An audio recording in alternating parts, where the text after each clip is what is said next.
Nashville Predators defenseman PK Subban signs a shirt for Hunters Lane High School student Brendan King, 15, during a Blue Line Buddies dinner at Bridgestone Arena in Nashville, Tennessee, Tuesday, November 28, 2017, photo, Andrew Nels/Tennessean.com.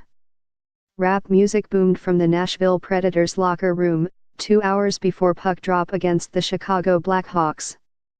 PK Subban stood in the hallway, smiled and said to his guests, "That may or may not be my iPod." They laughed. They took pictures with Subban.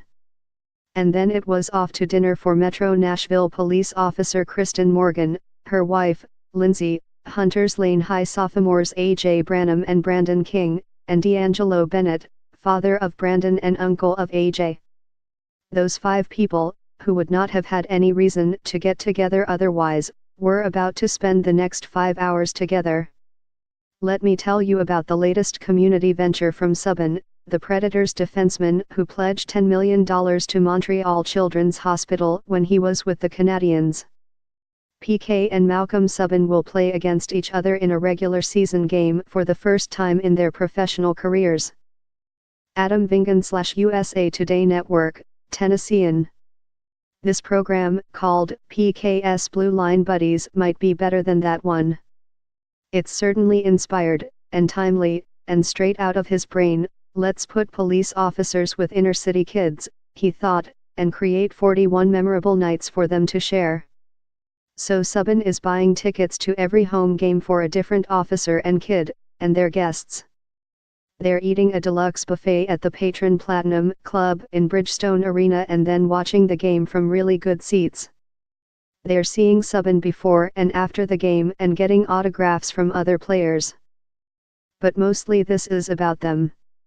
Since Colin Kaepernick started protesting racial injustice and police brutality during the national anthem in the 2016 NFL preseason, there's been some productive conversation. Lots of screaming and threats, too. And Subban, a black man from Toronto, has been criticized for not protesting and for saying he would never kneel. A link has been posted to your Facebook feed. People should see this program as more than a public relations bump for Subban and the Predators. Conversations happen face to face and good ones can emerge from discomfort. I'm all for athletes and people in general exercising their rights, Subban said of the protests. I'm making an effort to build a bridge. Trying to create positive energy between police officers that leave their houses every day, leave their families every day and don't know if they are going to come back, and our underprivileged youth. I know that growing up I had a lot of friends in my community that didn't like law enforcement. And a lot of that has to do with what they've seen. I think this hopefully helps law enforcement feel they're appreciated. It's a delicate topic, but I think everything with this program is positive.